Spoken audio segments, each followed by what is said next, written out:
Han må ikke kende Augustinsson. Nej, men det gør Augustinsson selv. Og tager skuddet. Han kan ikke gå foran med 1-0 her. Det lå i luften. Måske ikke, at det lige skulle komme på et direkte frispark.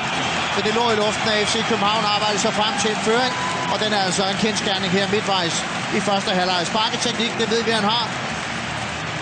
Utrolig flot mål. Og der, som du siger, så har det ligget lidt i luften, at FCK skulle score.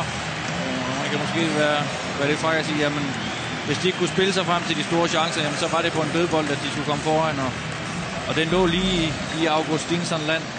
Og utrolig flot sparket ind uden chance for Steffen Rasmussen. Og nu altså lige til, ikke højre ben, men venstre ben i den der. Og så har han scoret sit tredje mål i sin kamp nummer 28 for FC København. Den 21-årige svenske.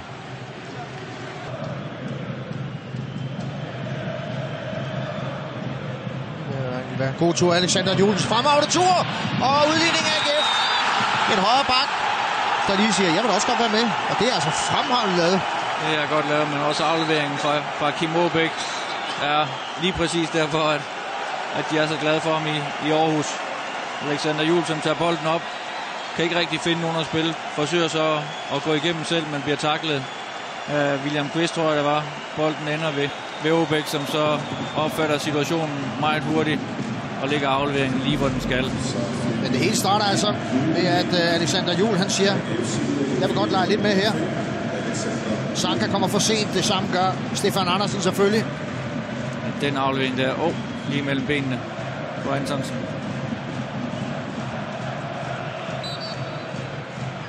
Tredje gang han får scoret i AGF-trøjen. Alexander Juhl Andersen. Augustinsson har åbnet ud i venstre side. Det er en meget god tur, han tager her, kusk. Augustinsson kan altså også godt aflevere med højre. Bliver forlænget! Og Delaney dukker op med den værste stolpe. 2-1 til FC København. Fortjent, hvor vi bare sige med den der fine åbning, de har lavet på anden halvleg. Det er jo det, der sker, når man fylder stille og roligt flere og flere ind i feltet. Så kommer der altså plads. Ja, der skal jo ikke meget til. Det var hele anden halvleg, de har lagt tryk på.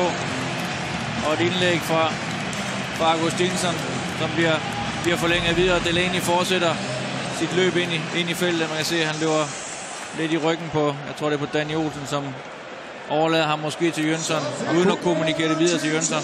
Og Kusk får lige en assist på den der. Det er ham, der lige snitter den videre med hårtotten, som vi ser det der. Og det er tørt hugget ind af en Delaney, der har vist topform fra sæsonstart. Og vel bejler kraftigt til landsholdsudtagelse. Løfter den. Og saksespark! Var det flot? Det er et fantastisk mål!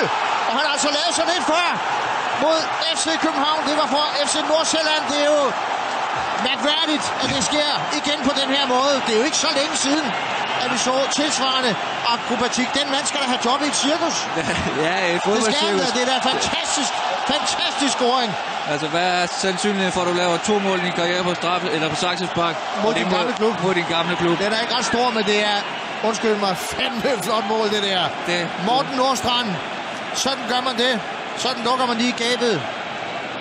Ikke på en Nordstrand, men på en nordmand.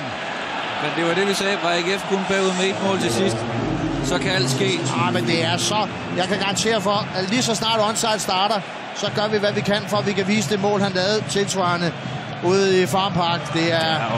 Det var vanvittigt flot. Det kommer i onside, det lover vi. Ej, var det flot. Ja, det er... Zuma får sidde og slikke sig om munden også, når han ser den der, fordi det er måske årets mål i dansk fodbold, det her. Det er bestemt ikke utænkeligt. Det er... Ej, var det flot. Der skal blive scoret flot mål for nu af.